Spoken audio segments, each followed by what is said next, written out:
For 3 centuries, a single story has held our world together. It tells us that through human reason and technology, we are steadily improving life, solving puzzles, creating comfort, and gaining power over our circumstances. This narrative catalyzed genuine triumphs. In the 20th century alone, modern medicine eradicated ancient diseases and drove infant mortality rates to historic lows, saving hundreds of millions of lives. But this story has a severe blind spot.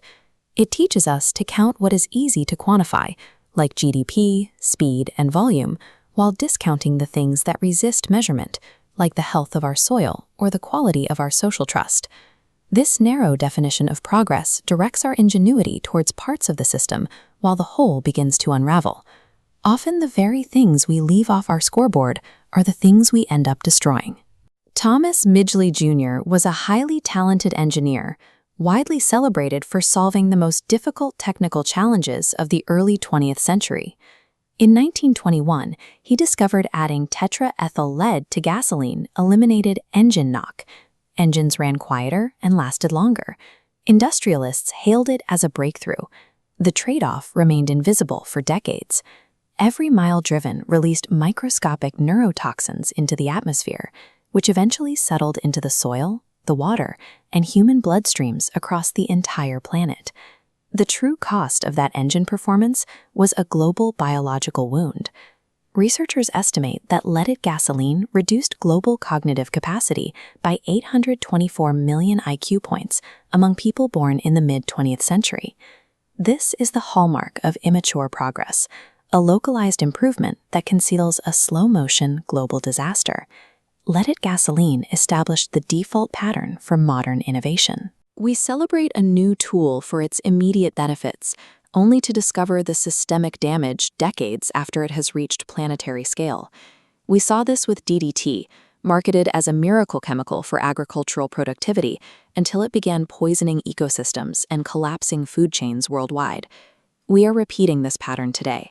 We see it in forever chemicals that are now detectable in 99% of the population, and in social media algorithms designed for profit that inadvertently fragment shared reality and erode social trust. Our current metrics essentially track our growing sophistication in poisoning the very systems that allow us to survive.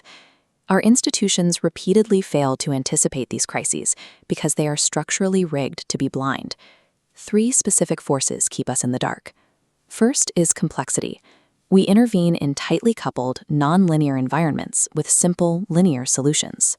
This creates unpredictable ripple effects that propagate through the system in ways our institutions aren't built to track. Second is competitive incentives. In a global race for market share or geopolitical power, any actor who slows down to prioritize safety risks falling behind. This logic forces everyone to deploy powerful technologies before we understand how to control them. Finally, we face epistemic lag. It takes decades of gathering data and building scientific consensus to recognize a harm that happened in an instant. By the time the danger is official, entire industries are already dependent on the harmful practice. Our civilizational operating system is currently optimized to reactive damage only after it becomes catastrophic. I witnessed this measurement failure during international development efforts in Afghanistan. Billions were poured into infrastructure projects that looked like success on a spreadsheet. The official metrics recorded massive progress because they only counted tangible outputs: roads paved, programs launched, and schools built. But the metrics were silent about the underlying systems. While the numbers went up, the local governance structures, trust networks, and cultural resilience that actually held communities together were being quietly eroded. When the formal structures eventually collapsed, the underlying social fabric was too thin to catch anyone. A scoreboard that only tracks physical outputs can show total success, while the system beneath it is failing. To fix our scoreboard, we have to distinguish between growth and development. Growth is a physical metric.